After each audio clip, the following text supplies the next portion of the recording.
Well, traffic through the Spaghetti Bowl is now back to normal, albeit a little bit slower than usual. NDOT had shut down US 95 under the I-15 all weekend for work on Project Neon. Now, a bridge that passed over US 95 needed to be completely demolished. The good news is, of course, that now that it is back open.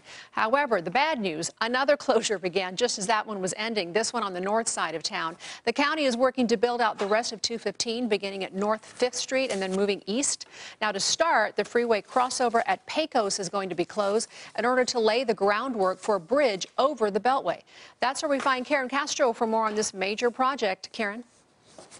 Hey, Denise, this is actually the Clark County's last major project in their quest to make the northern 215 Beltway into a freeway. As we show you here, the cost, or rather the bridge that will eventually be built here, is actually only one of three, and like many road construction, it's only going to get worse before it gets better.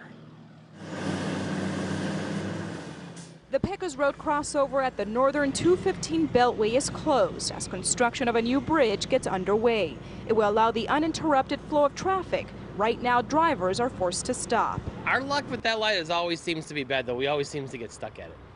All the time. Construction of the Pecos Bridge will take between 2 to 3 months. Crews will then turn their attention to the Losey Road and Lamb Boulevard crossovers to complete this project. It will take almost 2 years to get it all done.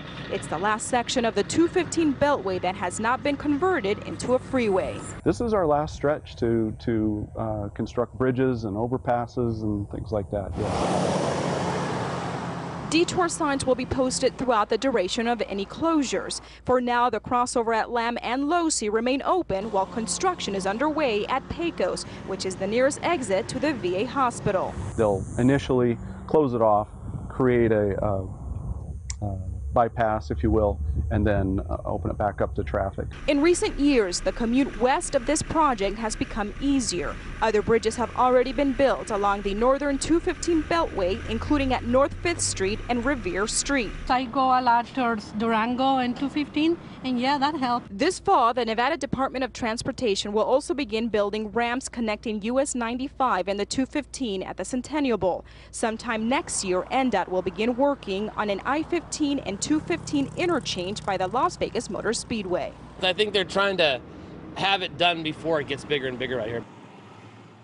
Now, the cost of this project is roughly $70 million, mostly funded by the so-called gas tax. Now, as part of this project, the county will also be doing other road improvements, including drainage facilities, pavement, and medians. Reporting live, Karen Castro, 8 News Now. Thank you, Karen. And if you've driven along the 215 at all, maybe you've noticed different signs on the Beltway depending on the side of town that you're on. Well, here is a map of the entire valley, and the 50-mile Beltway runs from the far southeast in Henderson, right about there, all the way up to North Las Vegas. But believe it or not, only this section of the Beltway right here is known as I-215, and that's maintained by NDOT. The rest, from 215 and I-15 all the way to the northeast where Karen was, is Clark County 215, and it's managed by the county.